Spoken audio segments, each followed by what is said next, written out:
Recent studies, in fact, we were looking at Reuters Institute of Study for Journalism. Even they were predicting that this would be an year where pretty much there will be economic reshaping where all the publishers would be leaning towards subscription and e-commerce, primarily because they see there's a lot of opportunity there, and it has actually increased the charges because of this recent pandemic, which you rightly said. Um, so while we were talking about why this is very important, so there will be certain key success factors before someone can get into subscription business, right? Especially in the digital publishing space. In your opinion, can you just list some of those key success factors that one should consider? I think in terms of success factors, there can be many, but there are two that I think personally are very important. One is essentially your brand proposition, right? Mm-hmm. And again, I would use Newslaundry as example because I'm guessing people who are watching this webinar also might be familiar with the kind of programming or content that we do. I think for any publisher and for any creator also for that matter, to ask for contribution or ask for subscription, the brand proposition has to be really strong. Now, what do I mean by brand proposition? If Newslaundry is doing what others are also doing, now no one is actually going to subscribe to Newslaundry, right? Agreed. You at the end of the day, you pay for something you're not getting elsewhere.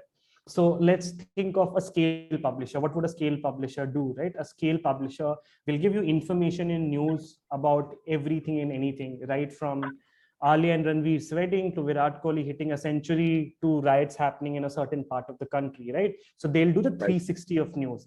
And because they do 360 of news, they can't really get into the depth. So for example, now most of the sports reporting that we see, the sports reporting is on a surface level. There is not really much depth to it. So for example, again, cricket, to use cricket example, how many pieces would we do which will sort of look into what is happening in terms of how BCCI is running cricket in India or so on and so forth, right?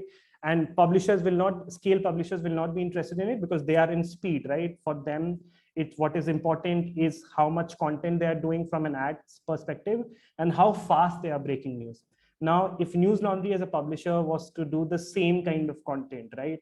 Why would people come to us? Because let's just say we cannot beat a scale publisher, right? Because when it comes to tech, when it comes to product, when it comes to desk, when it comes to just like reporters, they'll beat us in everything, right?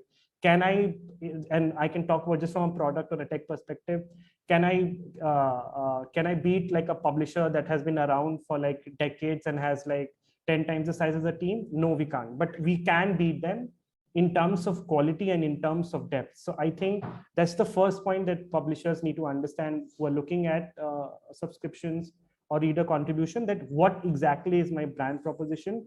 What is it that I'm offering as a brand or as a creator that people will not get anywhere else? And even if people do get it anywhere else, the commentary or my take is so unique that it is valuable enough for the reader to pay. I think that would be the first reason. The second reason is the relationship with the reader. And again, this is something like if you look at conventionally media consumption or media delivery, right? One is that relationship is between the publisher and the advertiser, right? And this is something we keep talking a lot about, because eventually an advertiser is who is actually underwriting your production cost or your editorial cost. So the relationship either exists between the publisher and the advertiser. And second thing is it's a one-way communication, right? Now, one could argue that in the age of Twitter and all, it has changed.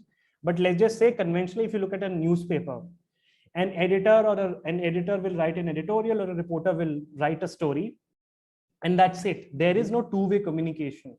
Now, of course, the two-way communication is in the form of reader's letter or from like a Twitter poll, but it isn't really the two-way communication that one would expect in the kind of service or product that we use in the age that we live in, right? So, and even if you were to consider like reader's letter, how many readers' letters sort of make it to a newspaper? Maybe 2 or 3, where like a readership of a newspaper will be in millions, if not in thousands, right? Whereas in like a digital publisher, and specifically in a subscription or a reader funded publisher, that engagement is direct.